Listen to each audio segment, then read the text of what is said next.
for taking the time to meet with us. And just by way of background, I mean, you're Australia's second longest serving Prime Minister after Robert Menzies. That's right. 11.5 years. Yep. 1996 to 2007.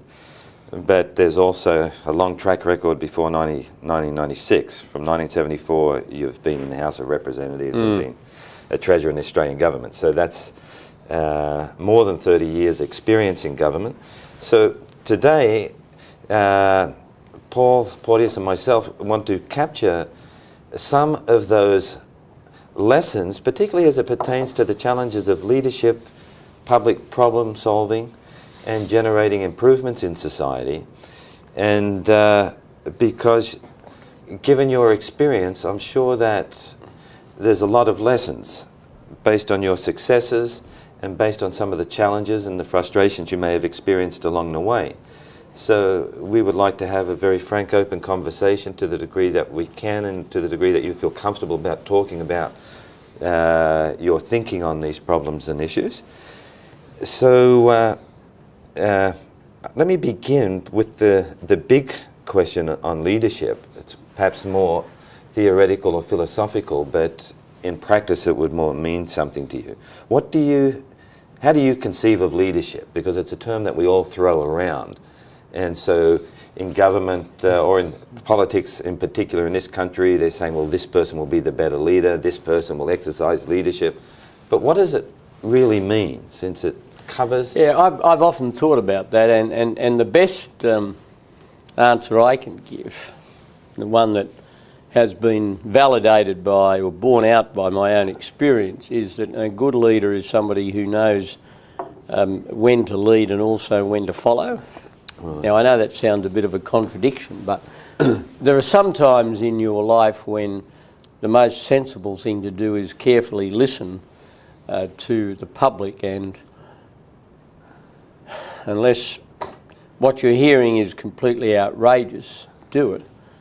There are other occasions when you still listen to the public, but you decide to chance your arm and to do something that the public doesn't want you to do. Right. Now, good leadership is knowing when to do one or the other. People who say that leadership is all about telling people where the country's going on every issue and on every occasion, I don't think they understand what it's about. People want to be led. People want a leader who will make decisions for them. There's no doubt about that. But they also want a leader who, on occasions, when they feel very strongly about something, will actually listen to what they're saying, and getting the two together is very important. I think the other thing when it comes to leading a government that's very important is that you've got to have a set of values and beliefs and ideas. You shouldn't run a government according to a zealous ideology which doesn't allow for any political compromise. But unless you have a philosophical touchstone, a directional touchstone, after a little while, people will see through it. Yeah. And I always tried when I was Prime Minister to keep saying to myself, well, are we going in the right general direction? I mean, sure, I made political compromises. Any leader does. Any person who says they never compromise is deceiving the public. But you've got to always have a philosophical touchstone, and when you lose it, I mean, why I thought Reagan was a very successful leader, why I thought Thatcher was a successful leader, I did have a philosophical touchstone, and I thought, there have been characteristics of other governments that sort of lost their way. I mean, I remember studying very carefully the Heath Conservative government in Great Britain. I mean, it changed direction completely. Right. And, I mean, what were people, in the end, what were they voting for?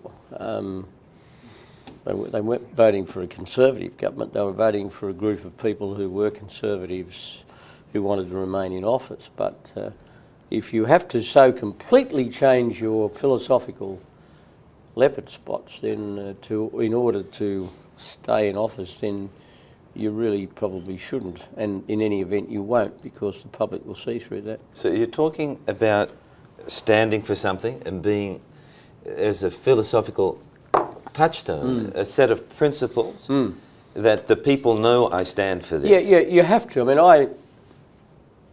I believe when I was in government, when I left office, love me or loathe me, and there were plenty of both, people said, well, he stood for balancing the budget, he stood for labour market reform, for privatisation, he stood for a strong alliance with America, he stood for helping families with the cost of raising their children, and he was a conservative person socially, and you could always work out generally what Howard believed in. Right. We didn't always agree with him, and we thought he was a fuddy-duddy on this or that, but we knew essentially what he stood for. To use the Australian English nomenclature, he was an economic liberal and a social conservative. Right. Yeah, people knew that. That's fine by me. In some respects, people said I lost office because I tried to do too much. Right. It's better to lose office because you've tried to do too much than tried to do too little. Just still on this notion of leadership, because you said something that about the people looking to you to provide direction or to know where we're going. Is that what you mean, that they're looking to you for the vision, or that it's not about vision per se, about this is where the country's going and I'm going to lead you there? People, in my experience, in our kind of society, they elect somebody to look after the vision thing and so forth and the future of the country for them. Right. And they want you to tell them by your words and by your deeds the general direction in which you're taking the country. Right. When you start doing something they don't like, they want you to listen. And if you're not prepared to listen to them, they want to know why. And if you chance your arm on it, well, you chance your arm on it. I mean, when I was in government, there were some things that I did that never had strong public support. There are other things I did that had very strong public support. I mean, our decision to introduce major taxation reform never really had majority public support. And did you know that when you... Yeah, I did. Yeah. And our decision to join the Americans in the operation in Iraq never had strong popular support. And I knew that. But I made a judgment that they were things we needed to do. On the other hand, I think the stance we took in relation to illegal immigration did have strong public support. I think our gun control laws, which I know my friends in America would just shake their head at, because it's just so impossible to conceive of something like that in this country. Okay, so when you've got all these issues in front of you, and many of those issues are critical and they must be addressed, but at the same time you cannot do too much. But you said that you tried to push a lot of things, and maybe that had contributed to eventually... Well, you got... Everybody eventually loses. Yeah, eventually. I mean, 11 and a half years is whether you get voted out or your party says to go, or whether you decide, you've run out of puff. I mean, eventually it all, I know in many of the letters I got after the election, I had a very nice letter from Donald Rumsfeld, and he said, it was a terrific term, long time, but he said, nothing is forever in politics, and that's absolutely right. So that comes with the territory of being in politics. But, after 11 years, were you feeling it yourself that, this innings is coming to an end? Did you see that there really was the possibility here that I'm going to lose this election? Oh yeah, I was the sort of person who factored in the possibility of loss every time I face the people. That's the nature of political combat in a particularly in any political system, if you're sensible. And I accepted that the more you went back to the well, the greater was the possibility it would be dry the next time. To win, because we have 3-year terms in Australia. Right. We were seeking a 5th term. And Menzies is the only individual to have won 5 terms. Yeah. He won 7, and Hawke and I have each won 4. Right. But 4 elections. What did you feel was the mood of the people? I mean, one of the things that's really marked the period as Prime Minister has been an exceptional ability to really get a feel of the breeze, which way it's going, how people are thinking out in the electorate. What was your sense in that last year? You said the polls were looking bad, but you were having a sense that the fundamentals my were sense there. was that, I mean, wherever I went, people would say, "Oh, you know, the country's heading in the right direction, and you've done a good job." I think there were some people who felt, well, he's done a good job, but he's been there a very long time, and this other bloke doesn't look too risky. So time for change. I think there was an element of a time for a change of government. There was an element of that. I think that was part of it. Because 11 and a half years is a very long time in the modern era. I mean, I remember reflecting a few weeks ago that when I became Prime Minister of Australia, John Major was still Prime Minister of Great Britain, and before I left, Tony Blair had ceased being Prime Minister of Great Britain, and Blair had sort of come and gone in that period, and I dealt with 5 Indonesian presidents and 5 Japanese Prime Ministers, so it was a long period of time. It seemed to go quite quickly, though. And of course, when you are totally absorbed in something, and when you are doing a lot of new things, one of the reasons why I kept optimistic was that in our last year we did a number of very significant new policy things.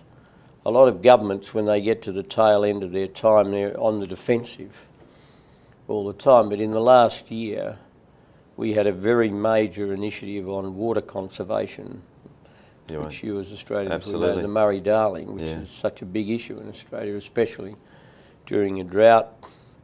We had in the budget a major education initiative with the Higher Education Fund dedicating a certain amount for higher education research, and there was the quite landmark task group of government and business which put together the framework of an emissions trading system, which the new government has picked up. They've got a few different bells and whistles, but they're essentially going to pick that up. And then, of course, we had the very significant intervention in the Northern Territory in relation to Indigenous children. Now, they were all quite, in policy terms, particularly the Indigenous intervention and the Murray-Darling, because it involved a shift of power to the Commonwealth, and the emissions trading system, they were all quite major policy initiatives. Right. So it was a government that was still doing things right until the end, and that was important. Yeah. And then on a personal level, as you look at the challenges of anyone in a position of authority responsible for a country, and given the number of significant issues and occasional crises that you had to deal with, I would assume that would feel like a burden on your shoulders to some degree because of the consequences of the decisions you make, like sending people to Iraq. Not specifically that issue, but how do you hold that burden and be able to make informed choices without getting crushed by it? Well, I suppose it's got to do with your makeup. If you had a makeup that was crushed by that, you wouldn't go in. You would be repelled by any association with the process. That's not to say that I took any of these decisions in a cavalier fashion, quite the reverse.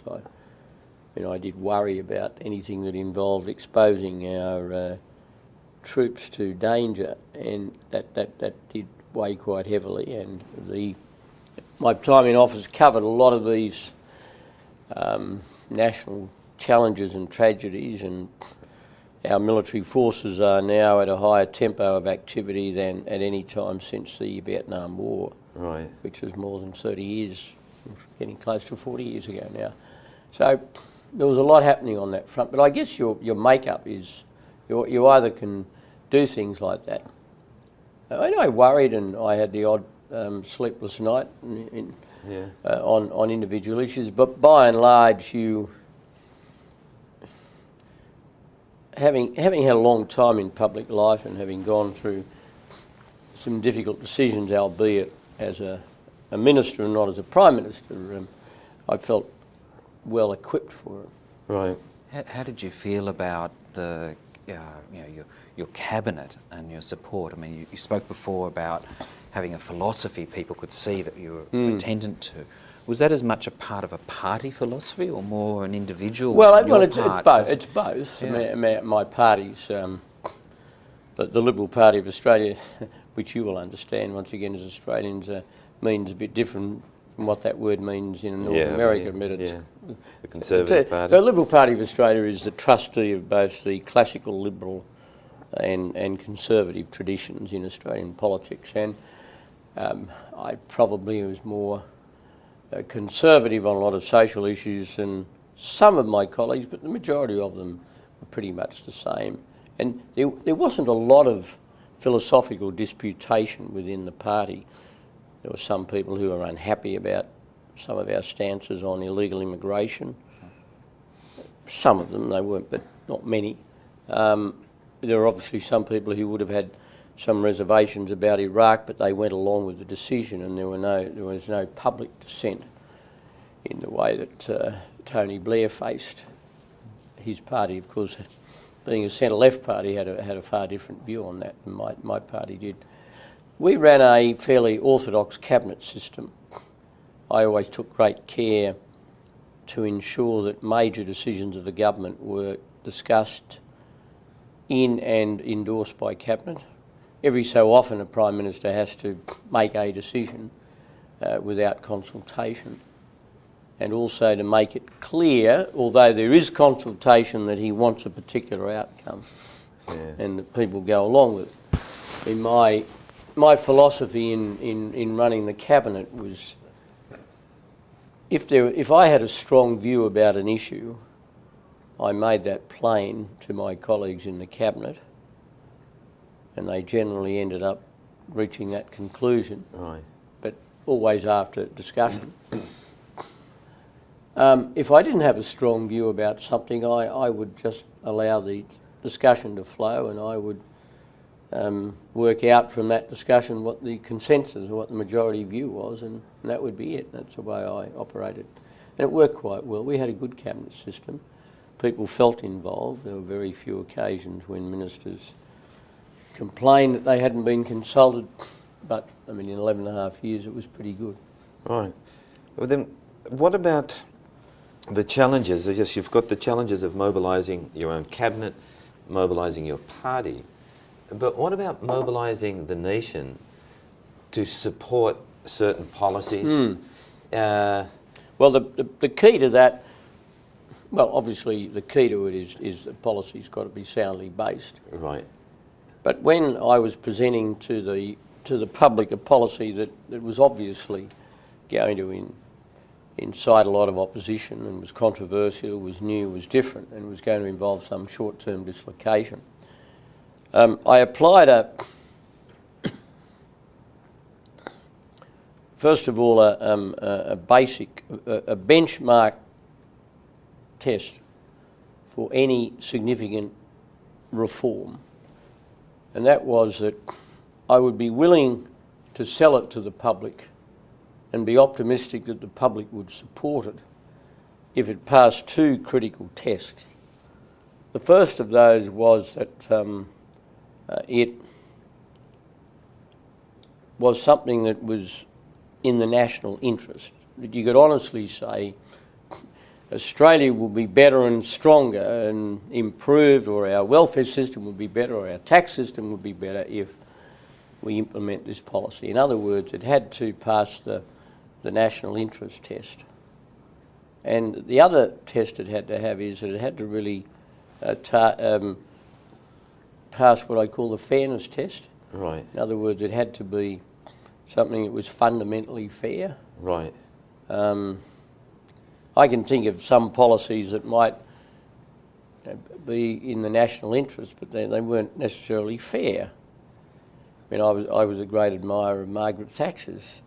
I thought her poll tax, people didn't think that was fair. Now, whether it was or not, I think it was one of those things. Right. So it's really not just a question of it being fair, but people see it to be fair. But there's always some portion of the population who don't see it fair. Oh, no, but there'll always be some, but...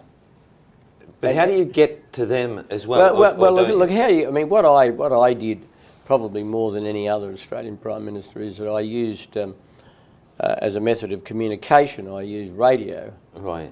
And the reason I obviously did use television and print media as well, but I did a very large number of radio interviews in the time I was Prime Minister. And my argument about radio is that it's the one part of the media where you can actually explain something in a bit of detail. Yeah.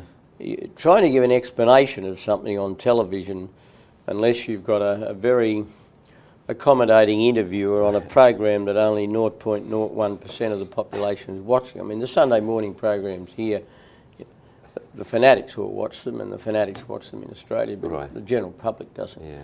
Whereas if you're on radio, even if it's only a minute or two or less, somebody over a period of time will pick up the gist of what you're saying, and if you appear frequently enough and you explain it properly, you can actually reach millions of people over a period of time on an issue. And I've found in my career that constantly using radio, which I liked doing, enabled me to reach a lot of those people. Yeah. In a way that if I'd have just relied on news conference, I mean, you have a news conference and the television network runs 5-second grab, and the 5-second grab that they want, not the one you want. Yeah, so that must be frustrating. So, yeah, very frustrating, and that applies to all of us. So I found that as a method of communication, I found that very effective. Well, what about your style? Because here in the United States, and maybe in other countries, there's an over-emphasis on the characteristic of charisma, whatever that means. Well, I was not into that. Yeah. So, but nevertheless, while you're not into that whole cult of perpetuating your celebrity or charisma, you had this uncanny ability to relate to people and the common people. It's Well, I think people. I think I did endeavour to and succeed most of the time in talking the language of the common man. Yeah. And I use that certainly in a warm, sentimental sense, not. No, it seemed very genuine as an observer of that. I mean, I did that, and I think one of the very important things to do in public discourse is always be polite to people. Yeah. I've watched politicians be rude to their public, and that never works.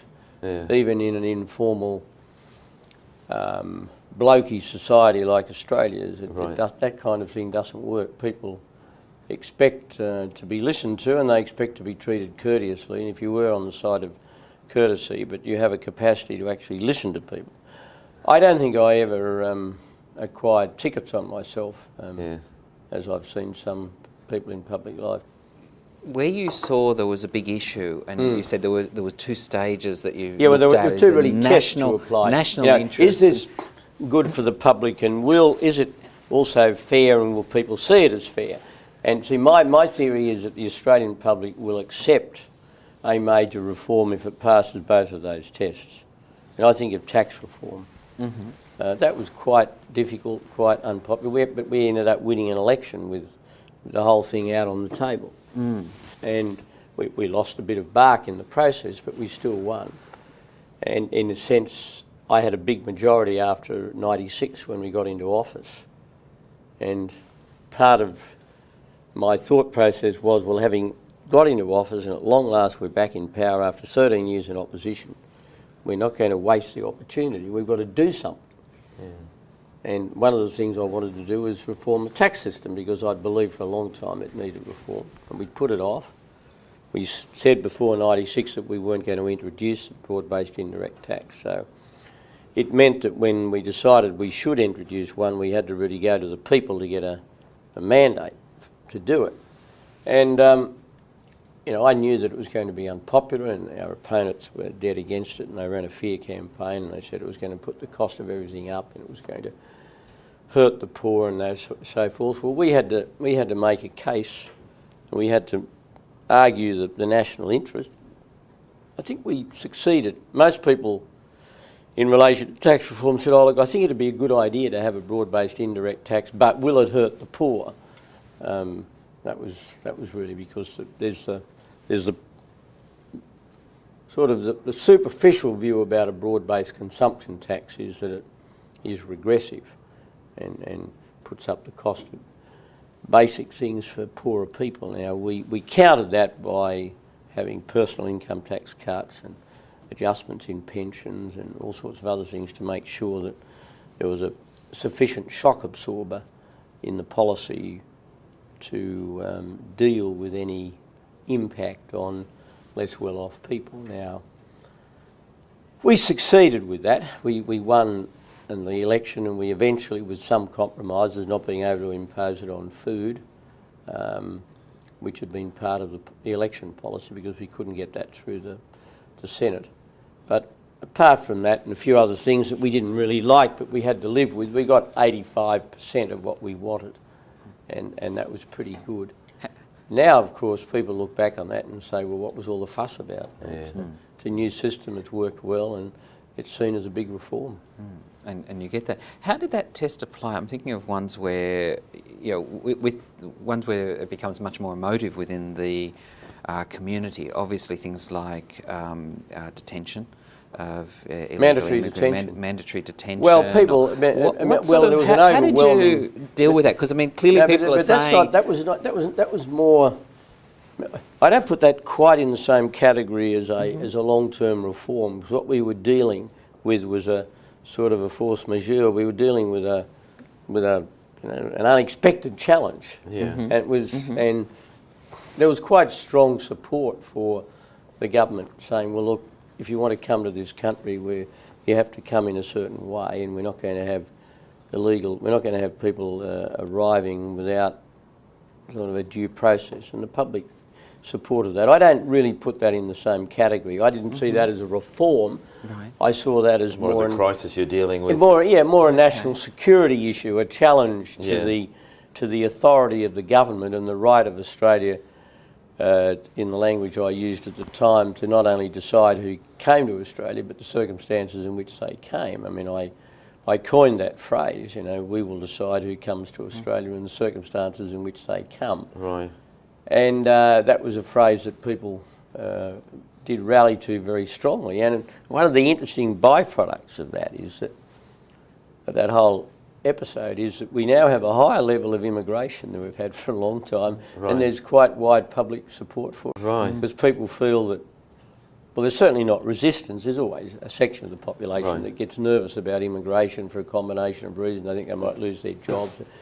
They don't like the country changing too rapidly or whatever. But we've been able to push immigration up in a quite constructive way with more skilled migrants and so forth. And there's not a lot of resistance to it. And one of the reasons, I think, is that people now think it's all run in a very straightforward, hunky-dory way, and they... in a regular way. I don't know that your students would understand hunky-dory, but in a very regular way. Yeah. But what about another, I don't know whether you'd describe this as one of those issues or seeing it connected to some challenges of reform. When you came to office as Prime Minister, the One Nation Party, Pauline Hanson emerged, and she embodied... I don't want to say a dark side, maybe there was this darker element that got played out that was seemingly racist, but nevertheless there was no doubt some legitimate concerns that people put on her to represent. It was controversial at the time, and as a witness to it, some people were saying, well, the Prime Minister's not doing enough. No, well, see, they were wrong in my view, because I understood why One Nation arose, it arose for a combination of reasons. It arose partly because the pace of economic change had left some people behind and they were feeling disenfranchised. Yes. Yeah. And particularly in the bush too. particularly in the bush and in the fringes. Yeah. And they weren't racist. Right. But when you feel as though you've been left out, you sort of blame everybody. Right. You blame the most recent Yep. arrival and all that kind of thing, but they weren't really racist. My view was that if the more she was attacked, the more she would become a sort of martyred symbol of the disgruntlement a lot of these people felt. And I know I was criticised by a lot of some people in my own party. They said I should have, taken her on, and people were running around saying, if I'd have been there, I'd have, Right. I'd have crushed her and all that. That's all nonsense. She ended up getting 1 million votes in the 1998 election, so that was a pretty heroic claim by people that. And my view was that she had no real solutions to any of Australia's problems. Right. And certainly not to the feelings of alienation that many of these people felt. And that what you had to do was not attack her for being a bigot, but ask her what her policies were. Right. And she would demonstrate very clearly that she had none. And she really began to fade when the acid was put on her to say, well, what would you do, Pauline? Forget about slogans and everything, Right. and appearing in photographs with the Australian flag. I mean, we all want that. Forget about that. How would you fix it? And when she started to explain it, Right. people then realised that she didn't have Any substance? she didn't have a feather to fly with. Right. There was no policy substance. She was a megaphone for people's concerns. But she triggered something in the society at that time, in a portion of the society that some framed as being anti-immigrant or anti-Asian or anti-Aboriginal. And how did you speak to those concerns to let people know that this isn't going to get out of control? Well, I think you on a factual basis you argued with her. I mean, when she said she made two statements in her maiden speech that were factually wrong. One of them was that the country was being flooded with Asians, as Right. she put it. Now that was wrong. Right. I mean, I pointed that out. I said there's a certain Asian component of a non-discriminatory policy, but to say the country's being flooded is just wrong. Right. And the other comment she made was that, she implied that Aborigines were not Indigenous people were not a disadvantaged sector of our society. And I pointed out that was wrong as well. Yeah. But I also was careful not to brand all of her supporters as being racist. Right. And some of my colleagues did, and I thought they were wrong. I thought they were giving her status and profile, because I did not believe she would last. Right. And I thought the way to achieve her flaming out was to expose the fact that she didn't have any solutions. Because in the end, you can't exist in Australian politics on demagoguery alone. Right. She was a bit of a populist. I mean, she was a real popular certain things. There was a touch of the Pujardist about her, although I don't think she hadn't even worked things out even as well as he had. But she did appear on the scene at a time when people were angry with we'd had an enormous amount of politically correct stuff out of the former government, which I'd attacked. Right. And a lot of those sort of issues, she said exactly the same things as I did. Right.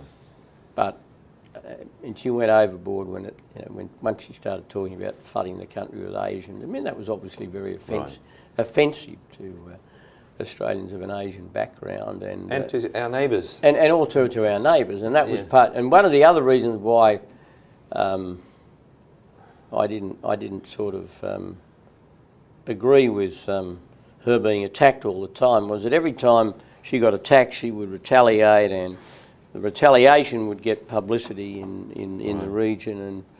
And the people had this funny idea that all I had to do was make a speech saying, I denounce thee, I denounce thee, and Right. I denounce thee, and she would disappear. Well, that never happens in a democracy. Yeah. But I realised that at the time, the way I decided to handle it was controversial and was criticised by the media, by the elite media in particular. I mean, if the New York Times had been running a commentary on it, I'd have been excoriated, I copped a lot of criticism. Yeah, and at the time too, I too was looking at you to do more, and what the nature of that was. I don't even know if I was sure myself, but it just on the street, it did generate a lot of debate. And but in a way, it was a debate the country had to have. Had to have, yeah. And you wanted that debate to take place and be managed. Well, I just think see, we'd had this situation, and it's tied up a bit with later attitudes towards Indigenous policy. Right. We'd had this situation in this country that when anything at all that involved a minority or something to do with somebody's race and whatever, that if you disagreed with what was being proposed, you were sort of branded as a racist. When the former Keating government had been in office, things to do with Aboriginal affairs, we disagreed with some of them, and the resort of the then Minister and Prime Minister was to say, well, look, they're anti-Aboriginal, there's a racial overtone, this is the old white Australia sort of. It was nothing of the kind. Yeah. But that attitude persisted for a long time. And we really, and I said last night, we persevered in Australia with policies for 20 or 30 years in Aboriginal affairs were completely wrong. Right. And the extent to which the public had come to believe that was demonstrated last year when we, this intervention with overwhelming public support. And the intervention last year being? The intervention in the Northern Territory, where we basically said, well, there's a crisis because young children are being physically and sexually and emotionally abused in remote communities because there's been a total breakdown in law and order, and we're just going to take those communities over and stamp that out. Now, we were able to do that constitutionally in the Northern Territory, where a lot of Aborigines live, and it was accepted by the public, even though it abrogated all these notions of individual, of the empowerment of Indigenous communities and of separate development, and in a sense it overturned 20 or 30 years of policy. Right. And how did you get the population to buy into that? Because I looked one aspect of leadership... Well, the population had no trouble buying into that last year. They were ready for it. They were ready for it because they had watched a generation of where successive governments had put a lot of money into tackling failed policies. Failed policies, and they thought it was failed because essentially they weren't, in a way, tackling the problem of complete community breakdown. And if children aren't sent to school and if children aren't protected, you have no hope. Right. And that was occurring in these communities. I know that as Prime Minister, you did not want to make a public apology. No. And you spoke at the forum last night about that a current generation should not be held responsible for a previous generation. There are two other reasons as well that I mentioned last night. Yeah. Not to tick the Indigenous box. That's right. There was this idea. I mean, I had this fear that you do that, and a lot of people say, "Okay, well, we've fixed the Indigenous affairs. We'll move on to social security or horse racing or something or other, and get on to something else." Now and the other thing is that the policies themselves were not wholly bad, because in some cases children were being removed from abusive, dangerous situations, and some people who were subject to the removals later in life believed that gave them an opportunity they wouldn't previously have had. So there were mixed circumstances. One of the things you said last night was in regards to national identity, that in the 90s, when you became Prime Minister, it was a pointless debate. Yeah, what did you mean by that? Well, I felt that, particularly during Keating's Prime Ministership, not so much Hawke's. I don't think Hawke suffered the same problem in this area. We seem to have this endless seminar and all this about what our identity was. It was tied up with Keating's push to make the country a republic. Just putting that aside, though, because there are plenty of people in my party who believe in a republic. It's it's just putting that aside for a moment. But we seem to be, are we an Asian country? Are we too European or too British or not? Are we too forgetful of our roots? Are we too close to America? And, I mean, all these things are important and interesting, but I never had any doubt that, what I thought and most Australians thought, and that is that Australia is part of Western civilisation in Asia, and therefore having a lot of linkages with Asia, but not an Asian country. Right. I mean, we're not culturally an Asian country, and never will be. And we have very strong links with Europe, and we have very strong links with North America, but we're Australia. And I've never found the Australian identity in Asia other than completely distinctive. Right. And separate and identifiable and apart from people don't mistake Australians for Englishmen or Americans in Asia. That was my experience. Right. And we had an identity, and in so many ways it was a very positive, different identity, because we didn't have the baggage of being a great power like the United States or a former colonial power like the French. But then under Malcolm Fraser, when you served in the government, multiculturalism. Yeah, well, I was, Fraser and I disagreed on that. I was never. I thought. I think the best way I can put it is this: that I'm a multiracialist. Right.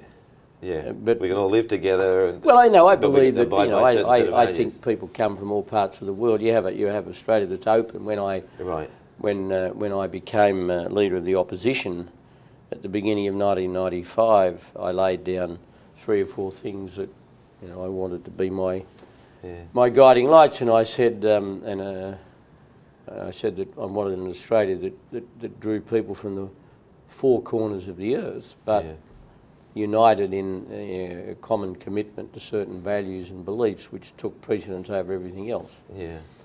Multiculturalism got very close in the 80s and 90s in Australia to a situation where you had a federation of cultures. But people were arguing almost for a federation of cultures. You can't have that. I mean, I have very strong views. I had something to say about this at the American Enterprise Institute the other night. Right. I don't know whether you've ever read Schlesinger's Disuniting of America. Right. But I think we were getting close to that, and I think America's got. I think you've got to have a mainstream culture, and our mainstream culture is Western. It's because we speak English. It's heavily an Anglo-Saxon culture, and I think. That's it. I mean, that's the reality of it. Were your concerns as strong in, I think it was 1988 when you put out the One Australia? I made that statement, which was a clumsy. It was a clumsy statement. But you were making it. I mean, what was the background to suddenly deciding I'm going to put this out there? I mean, what was the timing? Well, it was a combination. I mean, I had a view, a very strong view about multiculturalism had gone too far, and sort of got caught up with some concerns about the pace of change in our immigration program, and I made some clumsy comments about that, which I was criticised for, and rightly so, and I subsequently acknowledged that, but it didn't alter in any way my view that what should happen is that people should integrate. And it's very interesting that multiculturalism has receded as a sort of a doctrine and as a belief system in Australia. It's still there, but I hardly ever used the word in the almost 12 years I was Prime Minister. And I even altered the name of the department from the Department of Immigration and Multicultural Affairs to the Department of Immigration and Citizenship. Right. And my argument was that an immigrant should become a citizen, Right. not become a multiculturalist. Now, people are quite happy with that. Nobody, it doesn't alter in the slightest, people's love of, all the different cultural streams that exist in Australia, and a belief that we're a more varied and more interesting country now than we were 40 years ago. I don't think, nobody argues with that, but we'd sort of reached a situation where, it was really symbolised by, I've never forgotten going to a meeting of, when I was opposition leader in the 80s, I went to a meeting of an ethnic affairs group, which was sort of a mixture of leaders of different ethnic groups, and it was thoroughly, they were all extremely good people, but the chairman of it said, something came up about language, and one of them said, we all accept that English is the main official language. And I thought, what a qualified statement to make. I mean, the idea that English would be anything other than the national language, full stop. Right. And having seen the difficulty that countries have got into when, and I think America's got a problem in some parts. I mean, Right. it's become effectively a bilingual society in parts of the country, and I think that can be divisive. And I think it's very divisive, but it's also harmful to the people who are encouraged to remain unskilled in English, because there's a limit to how far you can go in a nation like America if you don't speak English. Right. And the same thing in parts of Australia. There are some Aboriginal people who can't speak English. Right. Yeah. Now, I think that is reprehensible. It's reprehensible on the part of Australia that should be. On the flip side, some could say there are Aboriginal people who don't speak their language. Is that? Well, I think it's more in my view. No, I don't. I mean, my view very strongly is that it's more important that they be able to speak English. I mean, if they can speak their own language, that's fine. But I mean, they are. Yeah. I mean, the only way, as I said last night, that the Indigenous people of Australia are going to get ahead, and everybody wants that to happen, is for them to become part of the mainstream. I guess a challenge for anyone in this position of responsibility and to exercise leadership is determining, who do I listen to? You can't listen to everyone. No. And where do you go to listen? And how important is it, for example, being with Aboriginals, to head out into the Aboriginal communities and get a sense of what's going on? Or well, that's much better than listening to the mainstream media tell you what precisely. to do. And could you talk a little bit about? Yeah, well, look, I travelled a lot as a Prime Minister. I did two things that exposed me to the public. I travelled regularly around the country. Australia's a geographically large country, and as you both know from your knowledge of it, that there are sensitivities if a leader looks as though he's not spending a fair amount of time in each part of the country. And I was very religious about visiting all parts of the country. I probably spent less time in Canberra than any previous Prime Minister, certainly in the post-World War II period. That was a combination of both family and personal circumstances and a deliberate choice. As you know, there are two official residences available, one in Canberra, one in Sydney. Yeah. And I did take the view that because so much of Australia was in the large urban centres, that spending more time in the largest urban centre, which happened to be my hometown, which happened also to be where my constituency was no bad thing. And I think over the years, that decision, although it was criticised in Canberra and it was criticised by some of the Australian media, the public didn't give a damn about it. Right. They couldn't care less. Right. I think it actually helped me keep in touch with things a bit more, and I travelled regularly. So that's the first thing. And the other thing I did was constantly being on talkback radio, Right. which is more influential in Australian politics than in the politics of any other country. Yeah. You have a lot of people coming to, I suppose, on a lobbying basis almost, a lot of interest groups and the like. Obviously some were just very vocal and, as you said, not polite.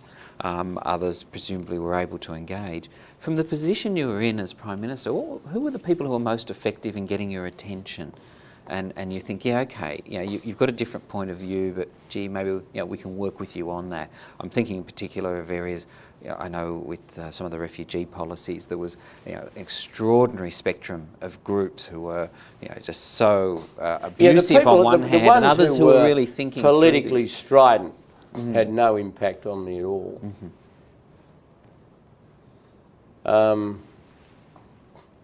Others who were not so politically strident but were respected leaders, I listened to. I don't know that I necessarily shifted policy, but I would go away and think. I mean, for example, the senior Catholic prelate in Australia, Cardinal Pell, is a person who, along with other church leaders, I had, you know, contact with from time to time, and he was an intellect who I respected as well as respecting his position in the community, and he had some views on that he felt there were aspects of our policy that needed change, and I listened to him, and I think he had some influence, not a lot. Right. I don't know that I I agreed with all his criticisms, but it was the quality and the the intelligence. I mean, if somebody who was just a regular critic, what I would call the usual suspects. Well, you don't take a lot of notice of them because they always attack you. But if somebody who you knew well and respected would, in a quiet, non-public fashion, say, John, look, I really do think, you know, there's a bit of a move away from you on this, and I think that even your own supporters believe that you're a bit too hard line on this, or you ought to adjust your policy, then, you know, you take notice of that. I mean, you have all sorts of ways of keeping in touch. I had regular gatherings with business leaders and friends, and you'd sit around a table over dinner and 15 or 20 of them, and you'd talk about the economy, and then you'd have a general discussion about other things, and from that you'd pick up things.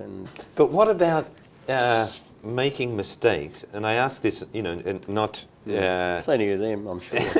Well, I'm looking at it from a leadership point of view. There's obviously times when you're going down a track and you think, you know what, this isn't going to work. And then how do you make a mid-course correction? Were there versus doggedly, no, this is my agenda and I'm going to push it through, do or die, and then...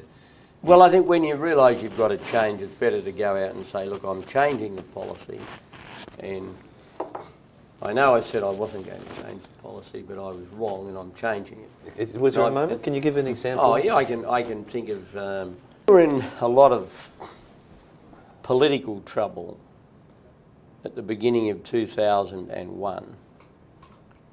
The introduction of the new tax system had gone quite well the first 6 months, but sounds very familiar. Petrol prices were rising rapidly because of the price of crude oil. But the perception developed that in the switchover of the tax arrangements for fuel, the public had been shortchanged. Now, we had a technical answer to that, and technically we had adequately compensated through a reduction in the excise on petrol for the introduction of the goods and services tax. But it was a very technical Treasury explanation, and the public really didn't buy it, even though it was economically correct. They just sort of glazed over and thought, he's having us. And right. And people said, you know, we understand the price of petrol is going up, but it's been made worse by the GST. And I kept saying, no, it hasn't. The government and said, we're not going to. We want a reduction in excise. And I kept arguing no, and I just was losing it. and our stocks were going, and I just got my senior colleagues together and I said, look, we're getting burnt on this, we've got to do something about it. And I said, we might as well make a virtue of the back down. Let's not pretend we're not changing the policy, because we then won't get any credit for listening. So we took a decision to cut the excise and to end the automatic indexation of the excise every 6 months. And I just went out and announced that decision. And I said, I realise this is contrary to what I've been saying for several months, but I got it wrong. I do understand there is concern, and I'm doing this to meet that concern in the community. Now, Howard backflip, Howard backs down, Howard retreats, Howard says, I got it wrong. That was really what, in a way, having taken the decision, right, that was really what I wanted, in a way, what the papers and everything to say, because I wanted the public to know that I'd listened to them and I had changed the government's position. And I think in your 11.5 years that tenure as Prime Minister, the economic accomplishments were extraordinary, and it certainly will go down in history as a testament to your leadership. But besides that, there were a number of issues that I thought were superb in the way you handled them. And you mentioned one of those issues before, and I'm wondering if you could tell us a little bit about the leadership strategy of handling it. And that was the gun control, yeah. the reforms that came out of this horrific massacre. It happened within weeks. It happened in what, the end of April, and I'd only been Prime Minister. 1996. I'd only been Prime Minister 6 weeks, and this fellow went absolutely terrible tragedy in Port Arthur in a remote part of Tasmania. 35 killed, 37 wounded. Yeah. Yeah, I mean, it was just unbelievable. Yeah. And he had, a semi-automatic rifle and the usual thing. And I had always had a thing about, the gun control. I thought that, it was we should have tighter controls on guns, because I believe that, there's a direct link between the homicide rate and the easy access to weapons, and it's easier to kill somebody with a gun than with a knife or a hammer or something or other. Right. And most, so many murders are crimes of passion and not of reason, and so it just seemed to be elementary to me that the fewer guns there were, particularly guns that had a mass murder capacity, the fewer homicides you'd have. So gun control was something that constitutionally belonged to the states. But this is just an instinctive thing, and I thought, well, rising out, then I was I went to the memorial service in Hobart, and I remember meeting one of the surgeons who'd treated a lot of the people and he broke down, and I embraced him outside the church, and the photograph appeared on all the papers, and I went back to Canberra and I thought, well, I'm going to do something about this. And I didn't have the constitutional power, but I just announced that I was putting to the states the proposition that we should have uniform, new uniform gun laws which eliminated these semi-automatic weapons and put very severe restrictions on all long arms in Australia. And we'd have a buyback scheme, and the Commonwealth would finance the buyback scheme. Well, it caused a lot of internal difficulty, particularly in my own party, in our coalition party, the National Party, that represented entirely rural constituents, although a lot of Liberal people represented rural constituencies as well. Ironically enough, the Labor Party supported it because they had no rural constituency against it, and to their credit, they could see the public benefit, and a lot of Liberals did.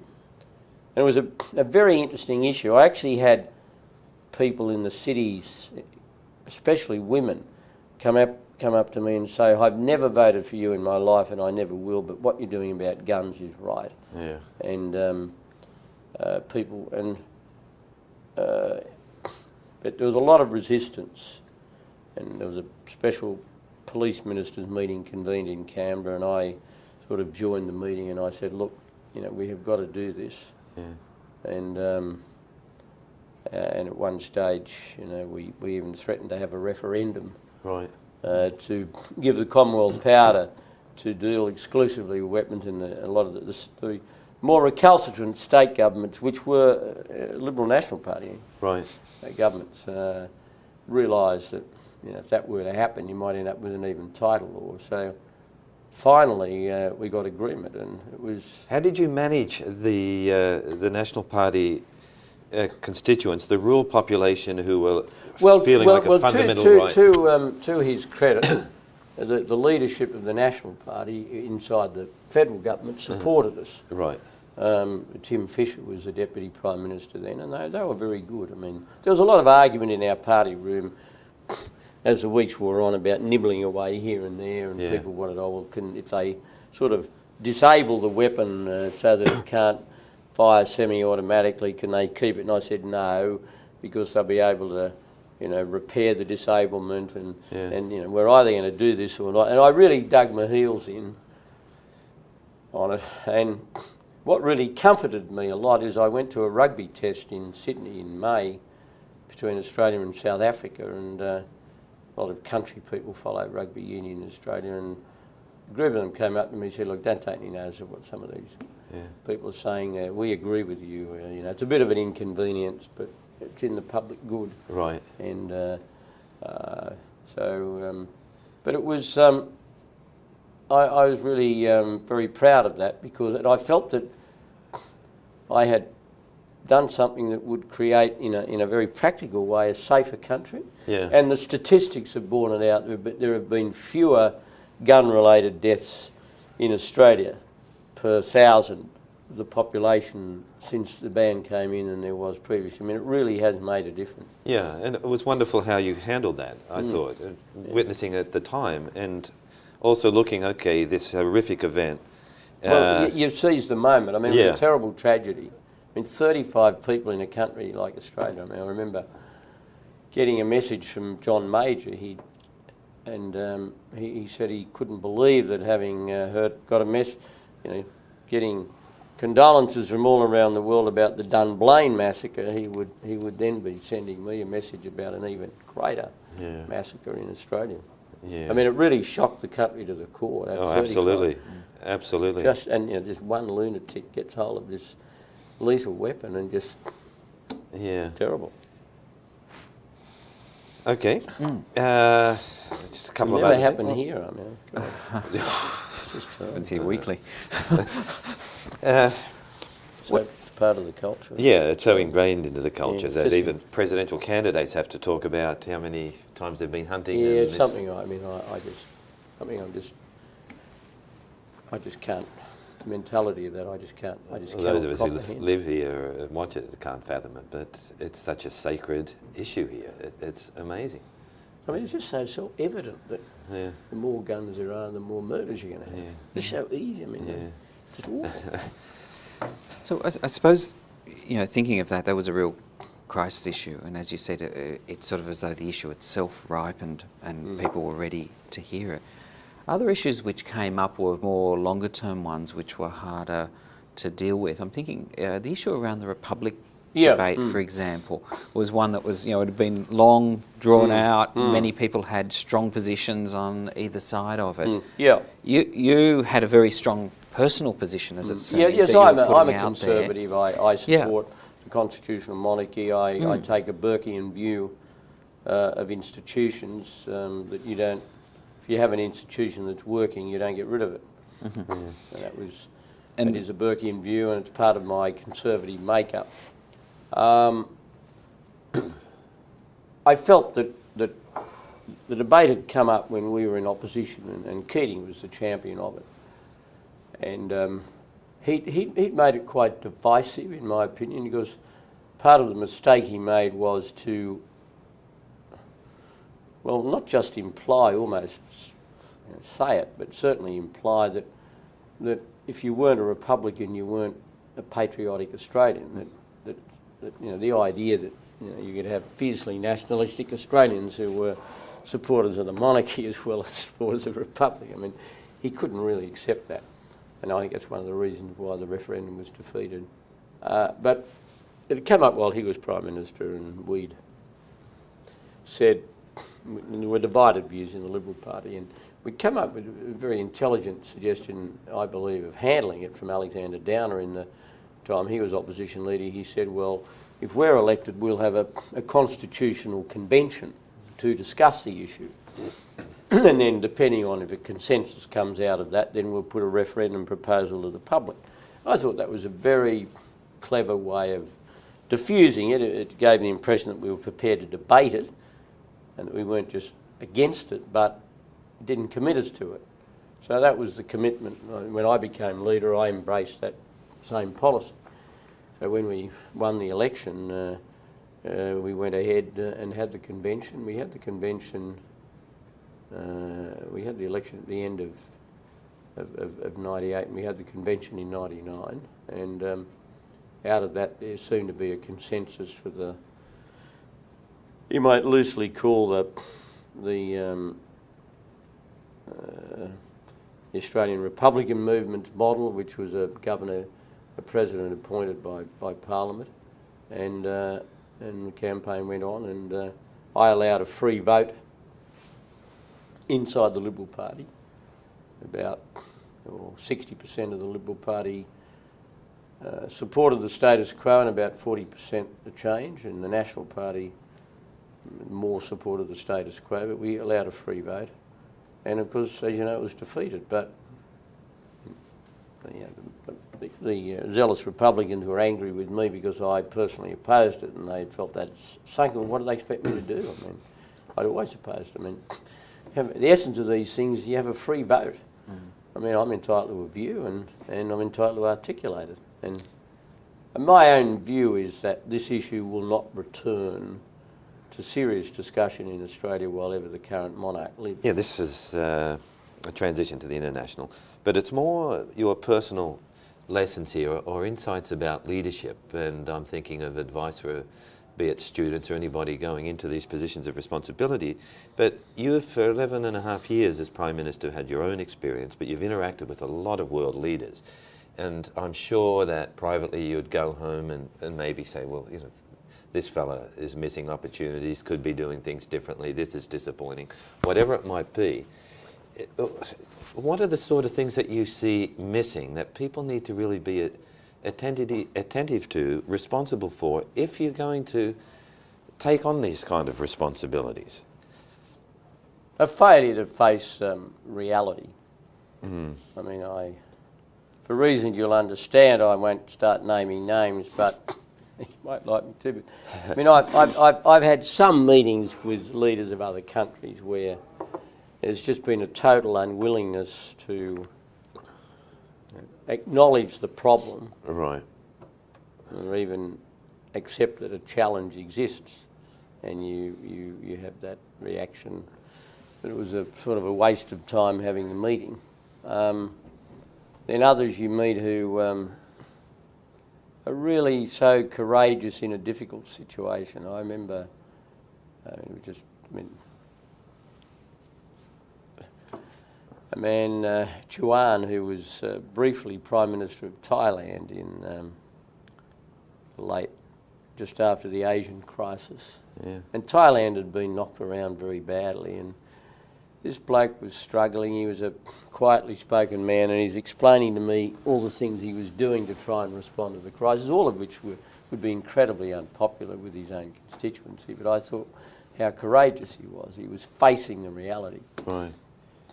I can think of other leaders in the region who I've had numerous discussions with who never faced any of those realities. They just sort of didn't. And I have a lot of respect for, a lot of the leaders I've met over the years. I don't want to catalogue all of them.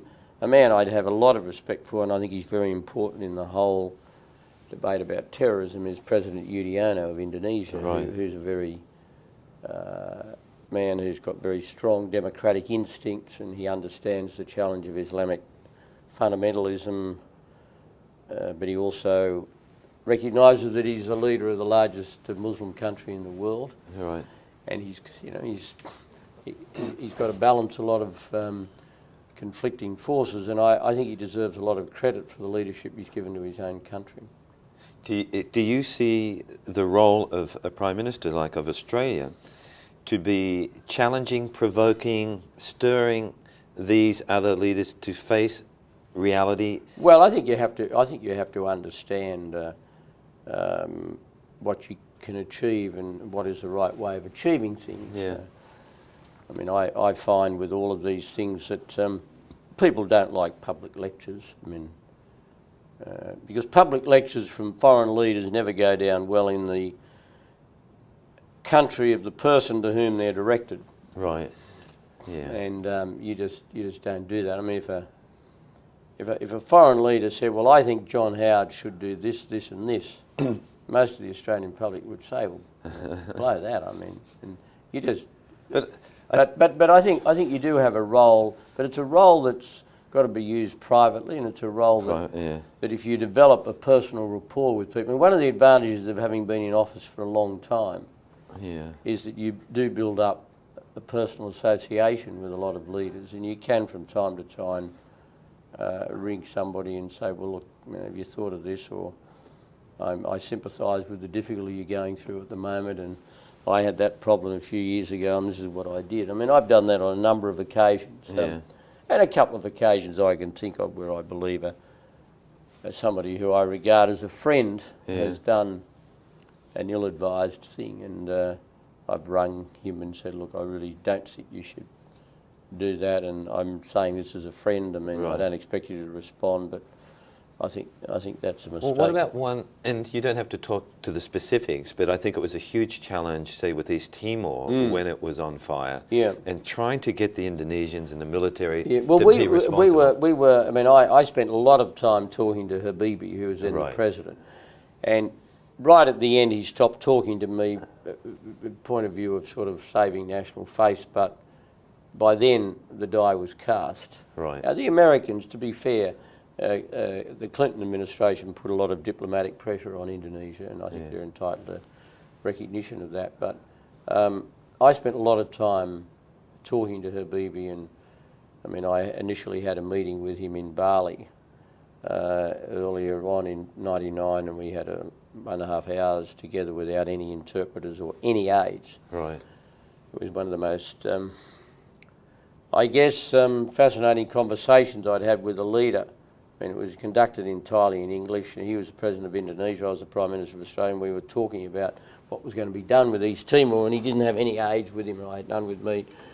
And then later on we talked a lot on the phone, and I was sort of we were gradually getting towards an Indonesian acceptance of the intervention, but we weren't totally certain until the intervention had actually taken place that it was going to be peacefully received. So you can, by building up a certain amount of rapport, you can get somewhere. But the personal chemistry with leaders is important. Some people you get on well with, others you have a difficult relationship. One you can build a very good relationship over a period of time. I remember when I first became Prime Minister, our relationship with China got a bit rocky. We had a position in relation to the Taiwan Straits, and which they thought was a bit strident, and one of the economy measures involved some withdrawal of support for an export program that affected some of our exports to China, I think.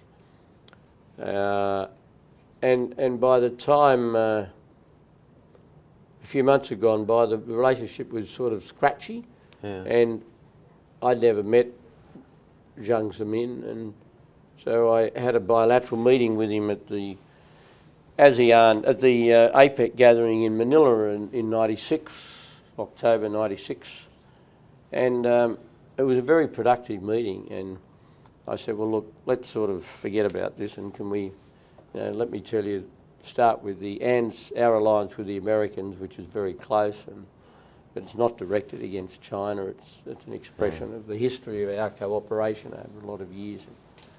And let's focus on the things that we have in common.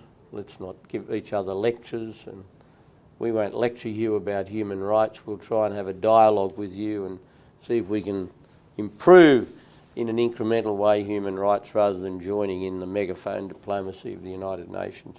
It was a very, very successful meeting. And out of that, I developed quite a liking for him as a very interesting man. And he invited me to come to China, and I went to China in Easter of '97. And I regarded that in many ways as one of the most important overseas visits I made as Prime Minister, and because it helped to lay that meeting in Manila and then the subsequent visit to China, it helped to lay the foundations of a very good, and I developed a very good relationship with him.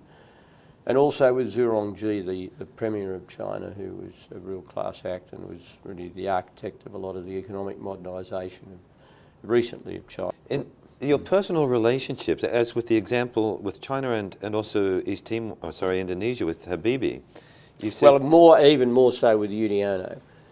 Even more so. Yudiano and I developed a very good relationship. And how important are those relationships? Oh, they're quite important. Because you have the whole apparatus of foreign affairs and everything, but then you're there and you're able to get things done. They are very important. Yeah.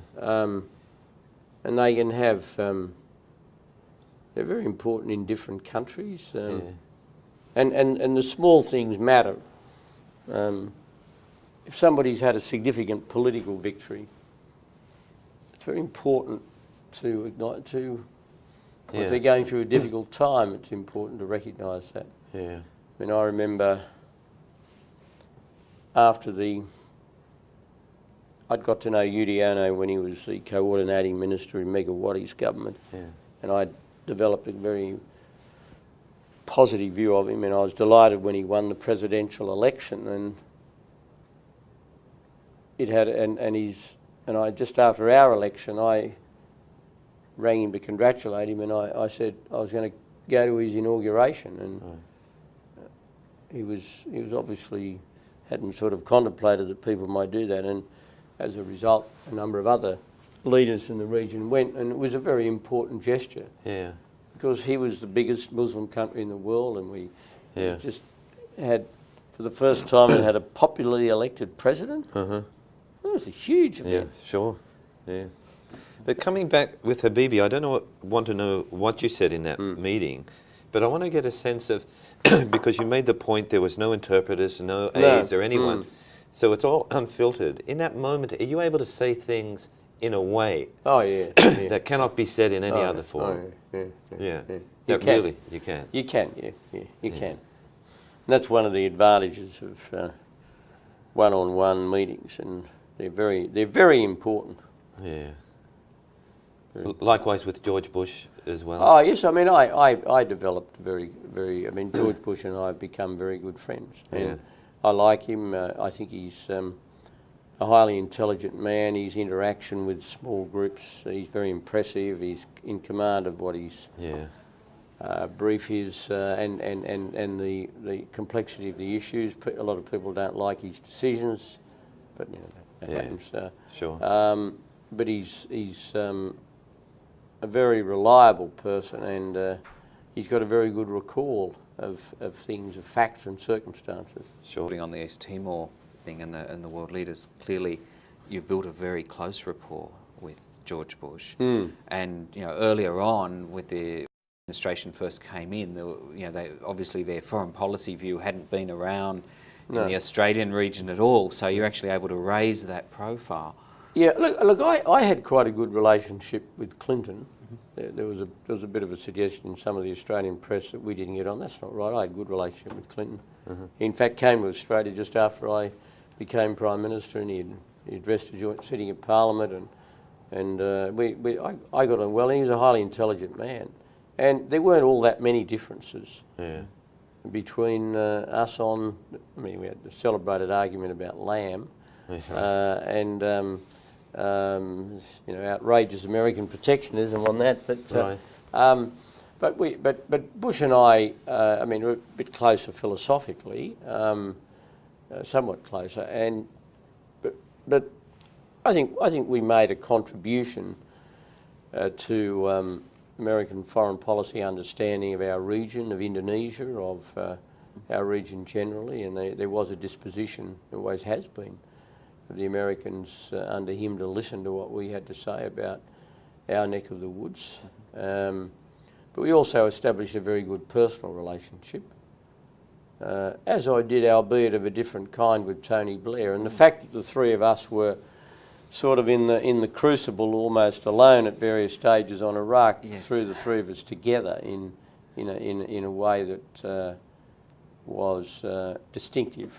No, well, I wanted to ask you about that. I mean, that formed quite a powerful troika in the sense that, you know, people were looking at and saying, "Wow, what's happening? How much of this is a close personal relationship?" Well, I think some of it was, and also there was a conviction, and in a way, in a philosophical sense, the person who had the hardest ask was Blair, because his own party was more opposed to what he was doing than my party was, or Bush's party was. So, in a straight domestic political sense, it was very difficult. Although, I mean, it's obviously very difficult. There's a lot of opposition here in America, but just leaving that aside for a moment, you develop when you go through something like that together, you develop a special understanding of somebody and the particular challenges they have, and you acquire an almost there's an added intimacy to your communication.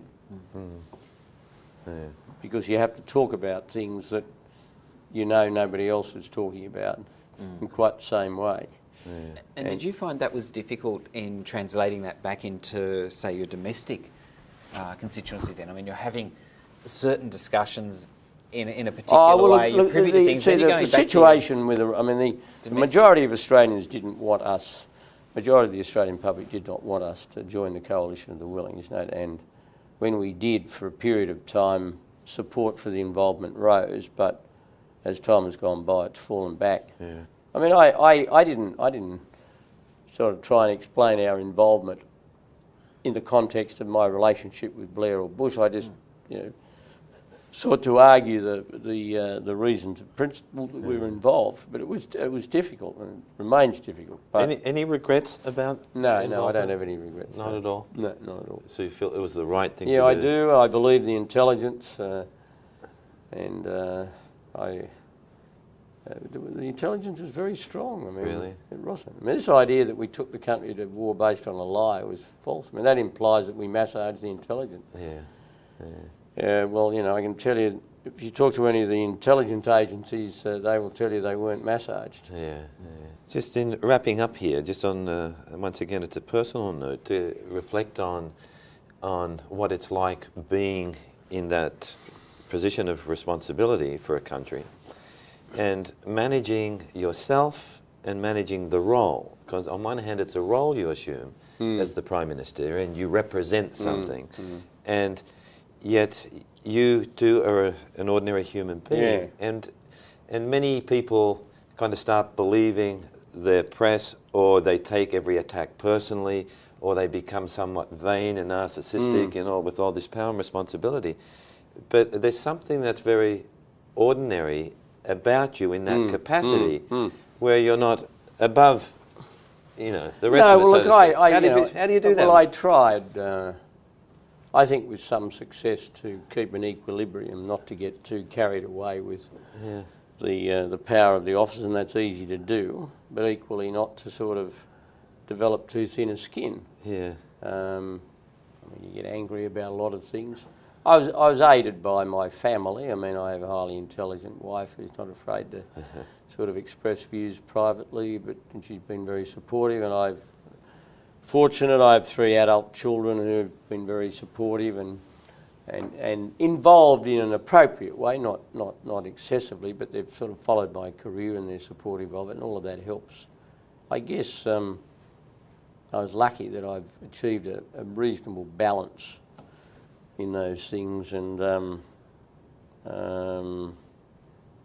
because you really have to do that, otherwise you're going to lose touch. And you lose touch with reality. If you're too paranoid about criticism. I mean, criticism is part and parcel. You just have to accept it. And I think of all the criticism that's levelled at some people, and I've watched other public figures get too sensitive to criticism. I used to get very angry if the criticism of my family. I got angry about that, but I think if you try as far as possible to lead quite a normal family life as well as being Prime Minister, that's a huge help. Would you read, you know, a lot of other material outside of mainstream politics? I used to always try to keep reading books. Yeah. But they were mainly history and biographies and commentaries. I didn't read an enormous amount of fiction, but some. Yeah. And I kept to a daily routine. I exercised regularly, and I followed sport. Yeah. And that following sport is a great antidote to delusions of grandeur. Because I could never play cricket as well as I'd like to, and my golf's pretty ordinary, so that brings you down to earth. Right. I remember Steve Waugh saying to me once, we were at something, and I got up and I made a little speech, and he said, "Oh, John," he said, "how do you do that?" Mate, just made that speech, you know, no notes and everything, just went out like that. And I said, "Steve, how do you score a century?" I wish I could bat the way I'll exchange with you. But you've been out on the cricket field for the last 30 years very intensively. And a lot of sledging too. Directed at me, yes. Absolutely. So, but now you've walked away from government and you're in a very different space here. What do you see as your contribution now? And also, now, from here on? Well, I think the most important thing you can do is in reality, and also be seen to adjust to your new circumstances in a mature, sensible way. Some people don't do it very well. They're shattered by it, and they never really adjust. They spend a large part of the next few years of their lives saying, well, you know, the public got it wrong, or if only I'd done this or that. Well, look, you know, everything comes to an end eventually, and I did have a very good innings. And I think handling that transition, making a constructive, providing a constructive commentary, not excessively, but some constructive commentary on my time in office. My sort of guiding rule is that I'm not going to spend a lot of time talking about it, but I will defend what I've done in the important areas. I'm going to avoid giving a day-to-day commentary on things that are happening in a political sense in Australia. I don't think that's fair to the new opposition leader. Right. And I certainly don't want to be seen as a critic of the new leadership of the Liberal Party. They've got a hard job. It's always very hard when you first go into opposition. And also, you know, contributing in a broader way to public debate. And, you know, I hope at some point this year to get involved with some help as best I can, a charity in Australia. I'd like to put a bit of time into one of the charities, no sort of particularly big deal, but just help. I mean, unfortunately, the politics of the last few years is such that some political leaders are seen as user-friendly by some NGOs and others not so user-friendly. Right.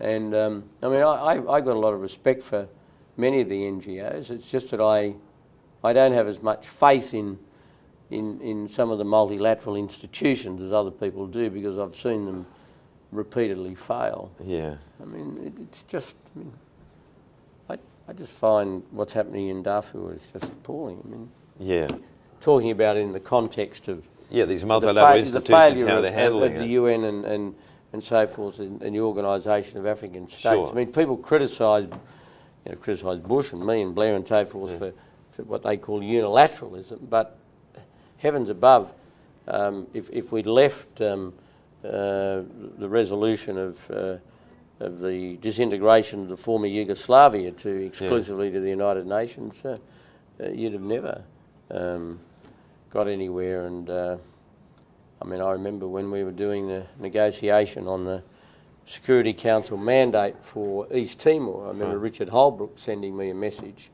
saying, whatever you do, get a broad mandate so that we don't have a repetition of what happened in the Balkans, where the NATO forces had to stand by while the slaughter of some of those Islamic people took place, because their mandate said they can only do this, and they had to watch it happen. It was terrible. Well, the fact is, we still live in a world of nation states. Yeah.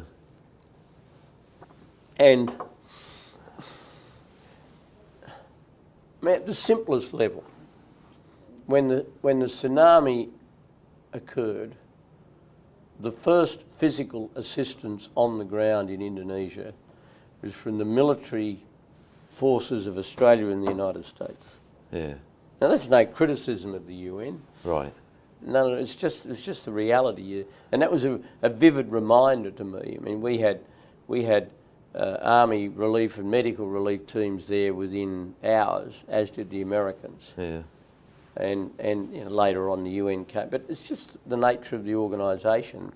And because we still live in an environment of nation states, there's got to be a greater acceptance, in my view, that if you want certain things done, they can only be done by coalitions of the willing and by people acting collectively. I mean, you're never going to have world government in our lifetime. You're not going to have. Yeah. Nation states are not going to hand over sovereignty Yeah. to an international body. So therefore, you have to recognise the limitations of international bodies, respect enormously the work done by their specialised agencies. I think UNICEF does great work.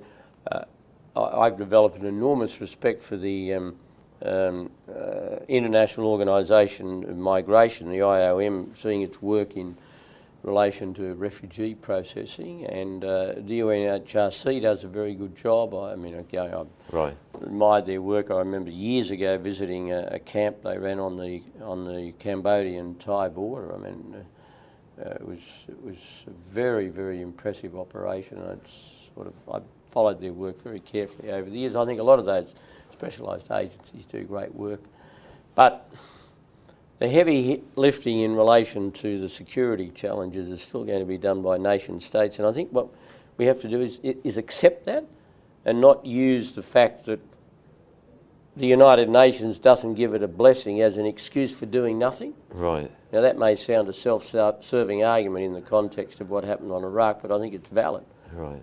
Because after all, the same thing happened in relation to Serbia. Right. I mean, that wasn't a United Nations sanctioned operation. Yeah.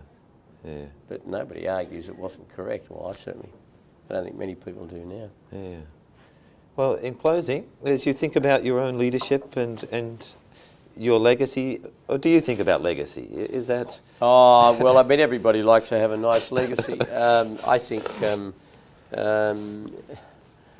well, let me put it this way. My country was stronger and prouder and more prosperous when I left office than it was when I came to office. Yeah, that's a pretty good way to end it. I must have done something right. And, beliefs and ideas, not... you shouldn't run a government according to a zealous ideology which doesn't allow for any political compromise. But unless you have a philosophical touchstone, a directional touchstone, after a little while, people will see through it. Yeah.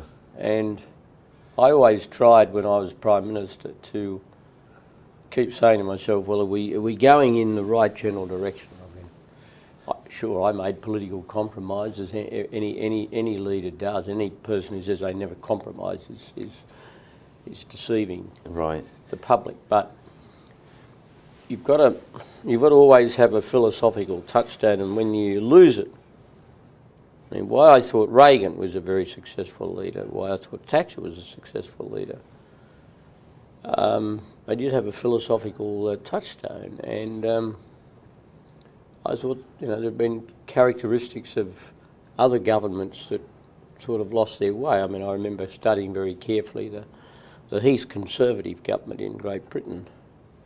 I mean, it changed direction completely. Right. And, I mean, what were people, in the end, what were they voting for? They weren't voting for a Conservative government, they were voting for a group of people who were Conservatives who wanted to remain in office. But if you have to so completely change your philosophical leopard spots, then in order to stay in office, then you really probably shouldn't. And in any event, you won't, because the public will see through that. So you're talking about standing for something and being, as a philosophical touchstone, a set of principles that the people know I stand for this. Yeah, you have to. I mean, I believe when I was in government, when I left office, love me or loathe me, and there were plenty of both, people said, well, he stood for balancing the budget, he stood for labour market reform, for privatisation, he stood for a strong alliance with America, he stood for helping families with the cost of raising their children, and he was a conservative person socially, and you could always work out generally what Howard believed in. Right. We didn't always agree with him, and we thought he was a fuddy-duddy on this or that, but we knew essentially what he stood for. To use the Australian English nomenclature, he was an economic liberal and a social conservative. Right. Yeah, people knew that. That's fine by me. In some respects, people said I lost office because I tried to do too much. Right. It's better to lose office because you've tried to do too much than tried to do too little. Just still on this notion of leadership, because you said something that about the people looking to you to provide direction or to know where we're going. Is that what you mean, that they're looking to you for the vision, or that it's not about vision per se, about this is where the country's going and I'm going to lead you there?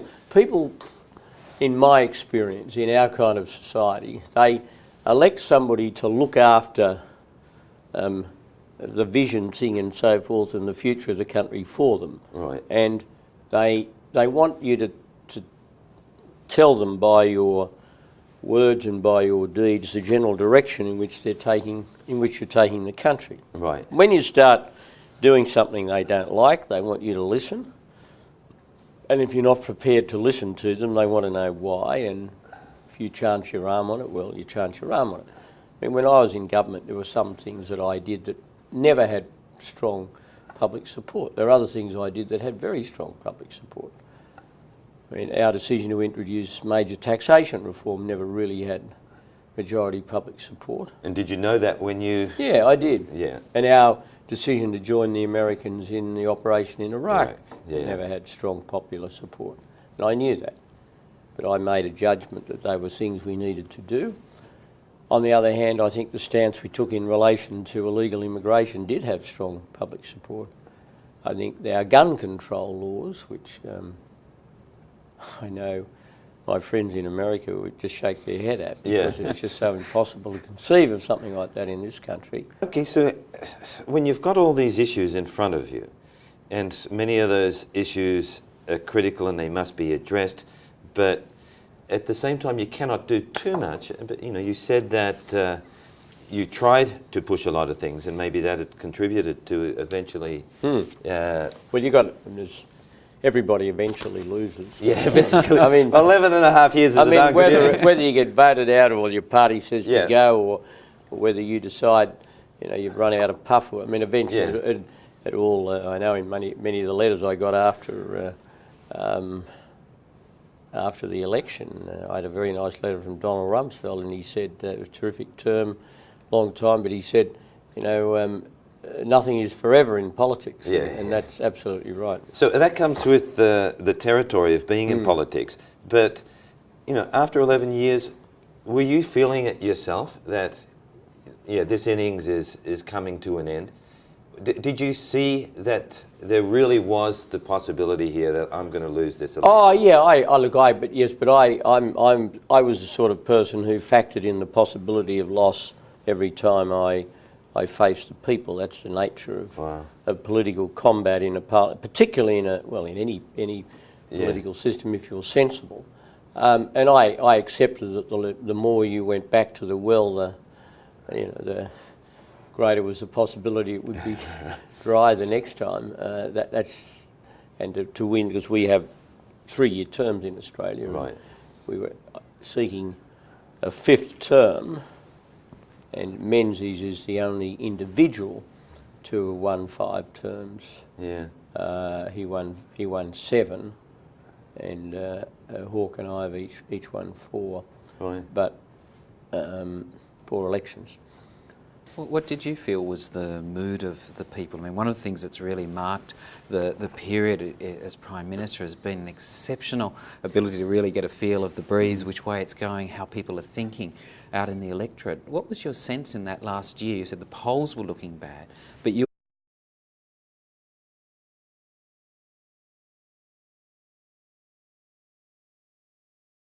for taking the time to meet with us. And just by way of background, I mean, you're Australia's second longest serving Prime Minister after Robert Menzies. That's right. 11.5 years. Yep. 1996 to 2007.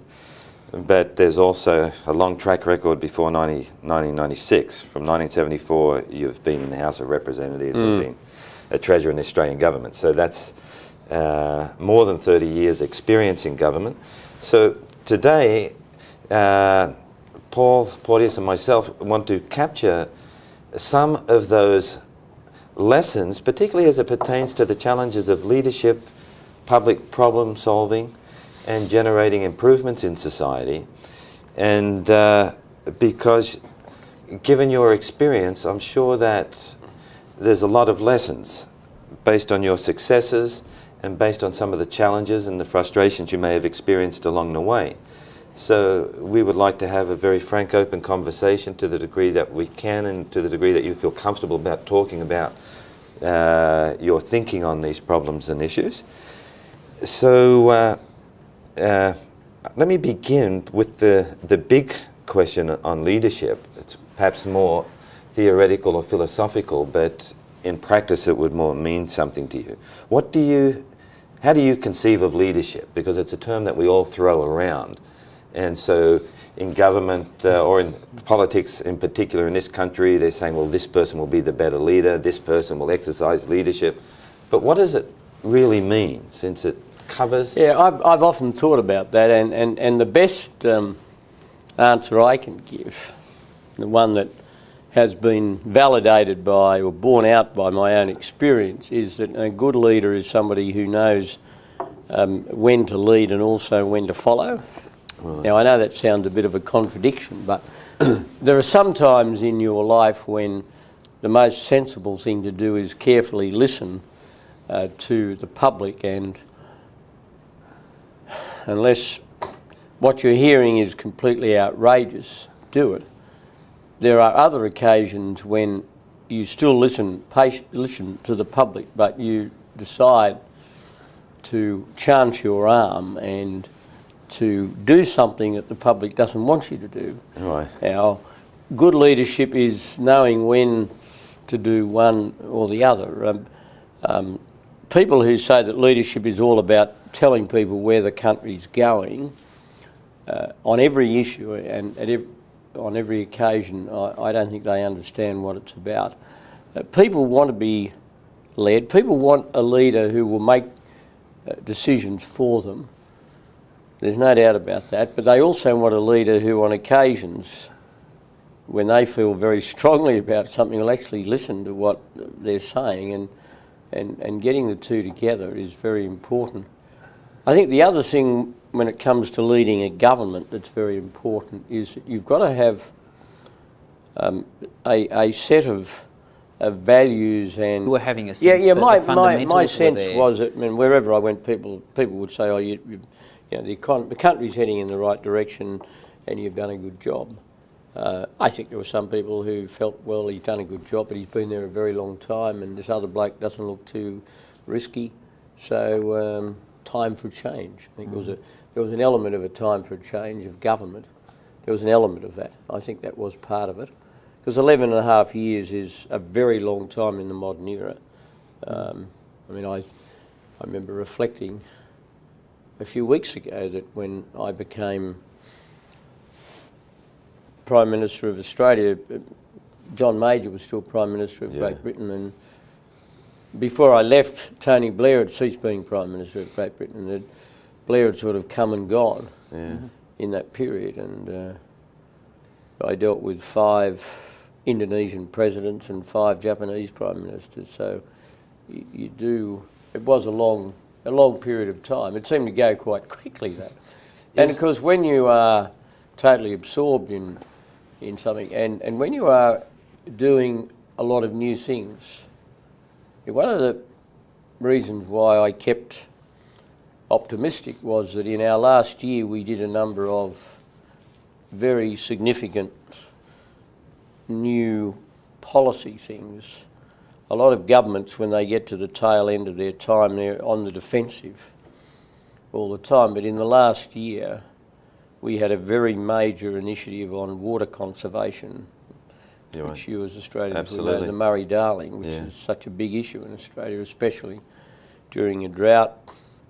We had in the budget a major education initiative with the Higher Education Fund dedicating a certain amount for higher education research, and there was the quite landmark task group of government and business which put together the framework of an emissions trading system, which the new government has picked up. They've got a few different bells and whistles, but they're essentially going to pick that up. And then, of course, we had the very significant intervention in the Northern Territory in relation to Indigenous children. Now, they were all quite, in policy terms, particularly the Indigenous intervention and the Murray-Darling, because it involved a shift of power to the Commonwealth, and the emissions trading system. They were all quite major policy initiatives. Right. So it was a government that was still doing things right until the end, and that was important. Yeah. And then on a personal level, as you look at the challenges of anyone in a position of authority responsible for a country, and given the number of significant issues and occasional crises that you had to deal with, I would assume that would feel like a burden on your shoulders to some degree because of the consequences of the decisions you make, like sending people to Iraq. Not specifically that issue, but how do you hold that burden and be able to make informed choices without getting crushed by it?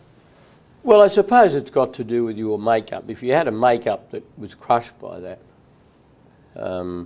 you wouldn't go in. You would be repelled by any association with the process. That's not to say that I took any of these decisions in a cavalier fashion, quite the reverse.